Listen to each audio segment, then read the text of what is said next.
নিজের মেয়ে সকালে ঘুম থেকে ওঠে 11টা, ওইটা সমস্যা নাই। বৌমা কেন উঠলো না, ওইখানেই ঝামেলা আছে না নাই?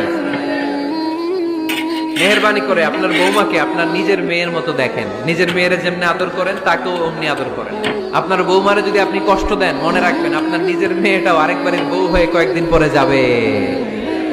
আপনি যা যা করবেন আপনার মেয়েকেও তারা ওই রকম কষ্ট দিয়ে বাড়িতে ফিরিয়ে দিবে। চিল্লায় বলেন ঠিক কিনা? নিজের মেয়ে সকালে ঘুম থেকে ওঠে 11টা, ওইটা সমস্যা নাই। বৌমা কেন উঠলো না, ওইখানেই ঝামেলা আছে না নাই? মেহেরবানি করে আপনার বৌমাকে আপনার নিজের মেয়ের মতো দেখেন। নিজের মেয়ের যেমনি আদর করেন তাকেও অমনি আদর করেন। আপনার বৌমারে যদি আপনি কষ্ট দেন, মনে রাখবেন আপনার নিজের মেয়েটাও আরেকবারের বউ হয়ে কয়েকদিন পরে যাবে। আপনি যা যা করবেন আপনার মেয়েকেও তারা ওই রকম কষ্ট দিয়ে বাড়িতে ফিরিয়ে দিবে। চিল্লায় বলেন ঠিক কিনা?